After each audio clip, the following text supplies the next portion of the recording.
Hello everyone, আসসালামু আলাইকুম। This is Fatema Mitu. Welcome to my channel. আজ আপনাদেরকে দেখাবো ইলিশ মাছ অ্যান্ড ডিম কীভাবে ভাজি করতে হয়, সাথে চিংড়ি মাছ। এই তিনটা জিনিস আমি একসাথে আজকে ভাজি করে আপনাদেরকে পাতলা করে মানে দো পেঁয়াজু করে রান্না করে দেখাবো। প্রথমত আমি এক সাইডে একটা পেঁয়াজ কুচি দিয়ে দিয়েছি। দেখুন, পাইফেলে রান্না করলে এভাবে একসাথে সব কিছু দিয়ে রান্না করা যায় আপনাদের সুবিধার্থের জন্য। আপনারা চাইলে কেউ আলাদা আলাদাও রান্না করতে পারেন। আমি এখানে একটা পেঁয়াজ কুচি এখানে দিয়ে দিয়েছি এক সাইডে। এগুলো ভাজি হয়ে যাচ্ছে আস্তে আস্তে একটা একটা করে। তারপরে আমি এখানে ডিম ভাজি করতেছি। এখানে ইলিশের ডিমটা ভাজি হয়ে যাচ্ছে আস্তে আস্তে। দেখুন, আমি একটা একটা করে উল্টিয়ে দিচ্ছি।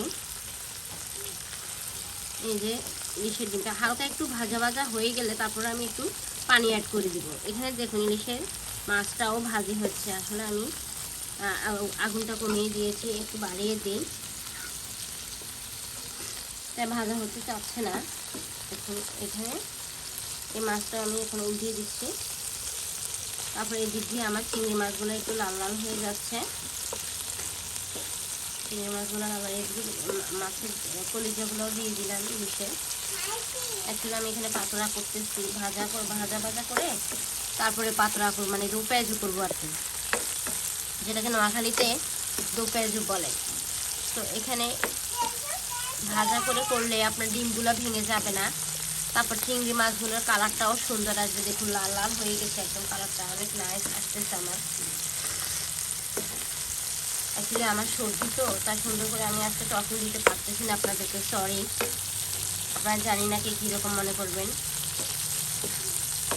আসলে সবাই যদি একটু লাইক কমেন্ট শেয়ার করেন, সাবস্ক্রাইব করেন, তাহলে আসলে কাজ করতে উৎসাহ লাগে, ভালো লাগে। আপনারা আসলে কেউ ভিডিওগুলো দেখতেছেন না, লাইক কমেন্ট শেয়ার করতেছেন না, তারা আসলে নতুন ভিডিও বানাতে ইচ্ছা করে না। সবাই একটু আমার চ্যানেলটা সাবস্ক্রাইব করে দেবেন, পাশে থাকা বেল আইকনটি ক্লিক করে দিবেন। অ্যান্ড কে কোথা থেকে আমার ভিডিওগুলো দেখছেন একটু কমেন্ট করবেন। আমি এখানে একটু পরে অল্প পরিমাণে হলুদ দিয়ে দেবো। হলুদ মরিচ মেখে আমি ভাজি করতেছি এগুলা।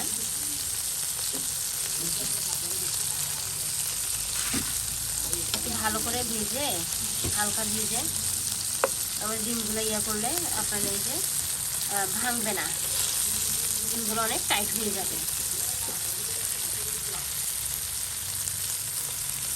আসলে দু তিনটা জিনিস একসাথে, দু তিনটা মাছ মানে তিন চারটা আইটেম একসাথে পাতলা করলে বাচ্চাদের খেতে খুব ভালো লাগে। আমি আসলে এগুলো আমার মেয়ের জন্যই রান্না করি, এরকম সুস্বাদু করে, স্টাইলিশ করে। ও আসলে মুখের রুচি মানে মজা না লাগলে ও একদমই খেতেই চায় না।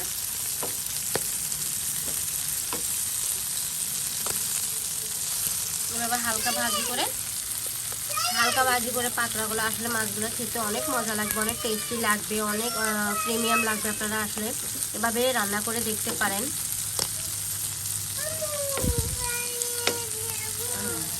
একটু পরে আমি একটু পানি অ্যাড করে দিব। আসলে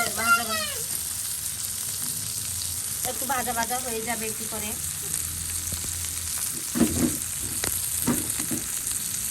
এগুলো একটু ভাজা হয়ে যাবে, তখন আমি আসলে হলুদ মরিচ লবণ দিয়ে পানি অ্যাড করে দিব, সাথে একটু রাঁধুনি দিয়ে দিব।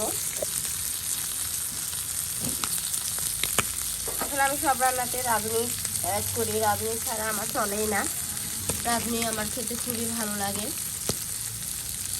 এই রাঁধুনি মশলাটা দিয়ে দিব।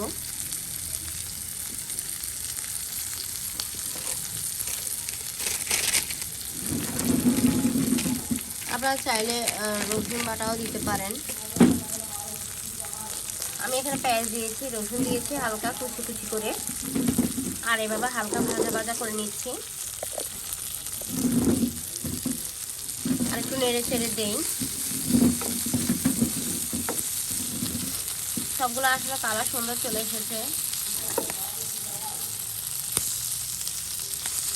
এবার আসলে আমি পানি অ্যাড করে দিতে পারি,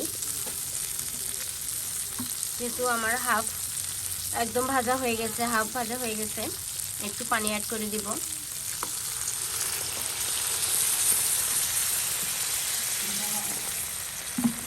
হালকা একটু পানি দিয়ে দিলাম, যেহেতু আমার এগুলো পুড়ে না যায়।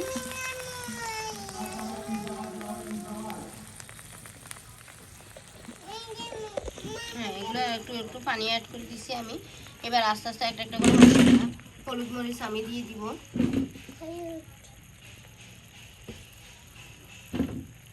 এগুলোতে এখন একটু একটু হলুদ মরিচ দিয়ে দিব, অল্প একটু আধা চামচ হলুদ দিয়ে দিলাম,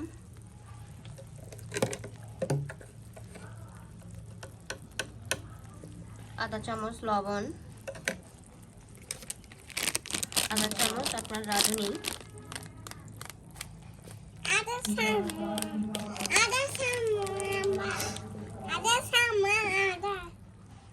এবার আমি আস্তে ঢেকে দিব ফ্রাই প্যানের ঢাকনা দিয়ে।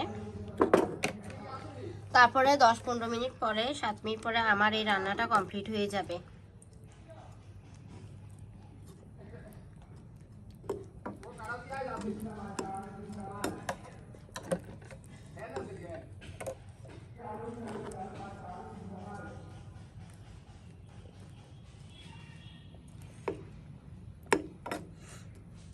এভাবে রান্না করলে আপনাদের খুব ইজি হবে রান্নাটা, আর খেতেও খুব মজা লাগবে, খেতেও খুব সুস্বাদু লাগবে। সো কে কোথা থেকে আমার ভিডিওটা দেখছেন কমেন্ট করে জানাবেন কিন্তু, আর আমার ফাতেমা মিতু ব্লগিং চ্যানেলটা সাবস্ক্রাইব করে দিতে একদমই ভুলবেন না। সো সবাই ভালো থাকবেন, সুস্থ থাকবেন। আল্লাহ হাফেজ, টাটা।